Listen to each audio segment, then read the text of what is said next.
We've got the Master Effect EQ from Hell on the bench today. I'm super excited to check this one out because it is a pedal-based recreation of the Furman rack parametric EQs that loads of players used in the 80s and 90s as a kind of special sauce in their guitar rig. The most famous player definitely being Dimebag Darrell, hence the name EQ from Hell. But what I want to do today is use this, I guess, the way it would have been used back in the day. I'm going to do some 1980s rock guitar cosplay for all of you. And imagine that rather than being born in 1988, I was 30 years old in 1988 and I had a Les Paul in my hands, I had a non-master volume Marshall, and I wanted to really hit the front of that amp hard and get a super controllable yet savage distortion out of the amp.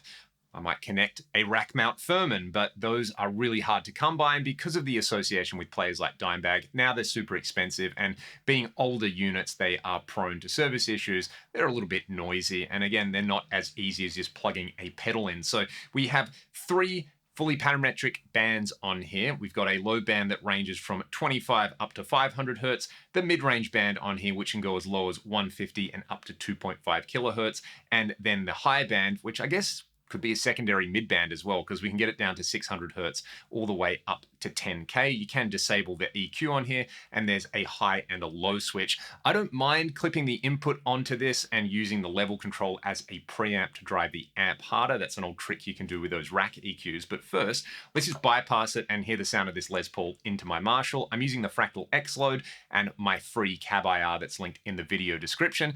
This is a pretty cool rock tone.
Even just using it as a boost is pushing the front end of that Marshall. That's nothing new. You can get clean boost pedals out there that will do largely the same thing. The power in this, of course, is having the EQ. And because it's connected between my guitar and the amp, I'm going to call this a pre-EQ setup. My amp doesn't have an effects loop, but we will hear this in the loop of another amp in just a little bit. So what I want to do is start out with the cut and boost all pretty neutral on there. So I'll kick the EQ in.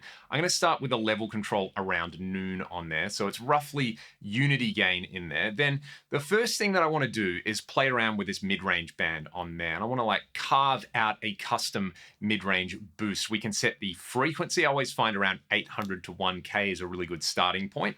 And we can play around with the bandwidth or how wide the area is around that center frequency that we're going to boost or cut. So let's just start out around there. I'm going to start with the bandwidth at the widest, so the highest setting on here, and I'll just add a bit of a boost in here. This always sounds great, taking an already crunchy amp and hitting it with some mids.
with the bandwidth really wide and dialing it back just a little bit, as well as sweeping that mid-range frequency on the boost, is giving me some extra spice on there.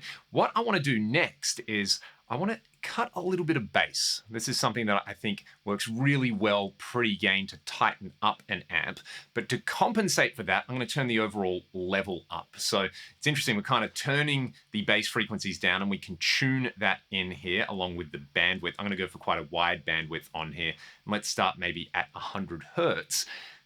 Taking bass out, then raising the overall level means we can hit the front end of the amp harder without making it flub out totally. So I'm pushing a lot of mid-range, I'm cutting a little bit of bass in there, and then we're bringing the overall level up. This is just with 2 bands and the level in there.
Absolutely sick. I've just basically made a custom gain stage in front of the amp that I've tuned to my guitar and my personal preferences in there. You know, parametric EQ can seem a little bit daunting, but I feel like the layout on this, and probably why so many people like the original Furmans, was 3 bands, 3 controls each on there. You kind of know a lower end thing where you can cut a little bit, a mid-range thing that you can boost, and then you can either shave out some high end or add some in depending on what you want. Let's bring the level back and hear this in front of the extra tube gain stage that's in my modded Marshall now. So there's going to be a lot more gain on the amp. I'm going to use this mostly to shape the tone.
That's pretty amazing with the Marshall. So much fun to play. I can see why so many people turn to things like the old Furman racks with their Plexis and JCM 800s to really goose them. And I'm sure there's a lot of you watching who wish you had a pedal like this back in the day to do that. Let's try it now with the Synergy Syn 20 IR, placing this in the effects loop, so a post-gain setup. I've got the Uberschall module in there. And normally what I like to do with an EQ in this setup is dial in the amp sound or the preamp sound to be a little leaner. So it's still nice and tight, but maybe a little bit too much mid-range and not enough bass happening in there. And then we're going to get it back by using the EQs. So let's just dial it in and have some fun. You can see for the low frequency, I've gone for about 100 Hertz, maybe a little lower. Let's go around 80 Hertz. I always think like the Boogie graphic EQ sliders. So one around 80, one around 700-ish, and one around 2K is going to give me some fun stuff. I've gone for a moderate bandwidth on this 2K-ish boost. I've gone for something a little narrower for the mid and a slightly wider one for the bass.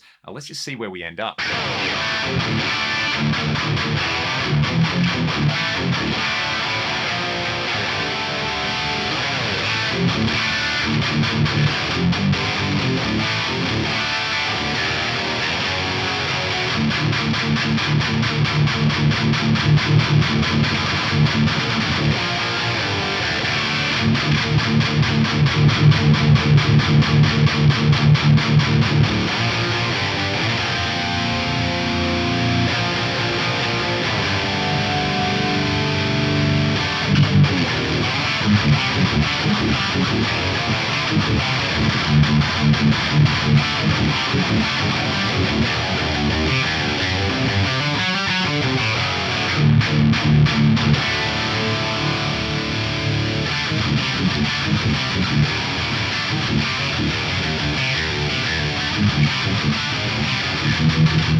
God, that is sick. That's taking what I thought was a pretty enjoyable high gain sound, and the way it's reinforcing the low end and the way you can really tune that low end response to the chugs that you want. You know, if you were maybe playing drop C, maybe you'd take that a little bit lower. If you were playing in standard, maybe a little bit higher. Being able to pull out somewhere in there like 600 to 800 zone, but then boost around 2 to 3K. Oh, this is beautiful. You know, if you had a preamp pedal or a distortion pedal or, I don't know, a metal zone that you could set relatively flat and then run into this, I'm sure this would turn the most tame amp into something pretty savage. I feel like I don't really have anywhere to go with this now that I've got this sound that is so satisfying. So I'm just going to say thanks to Master Effects for sending this one out. They just said, hey, do you want to try some 80s stuff? And they emailed me this. I had no obligation to do a video, but I did want to let you all hear this and hopefully provide some cool little EQ EQ tips along the way. I'll put a link to their website in the video description because I think they're doing some fantastic stuff. And I've got this ridiculously filthy sound. I think I'm just going to riff out with it for a little bit. You dig what I'm doing. Links to support me directly on Patreon or the music that I make with my band Ragdoll. Have a great day. Go make some filthy guitar noises, and I'll see you on the next one.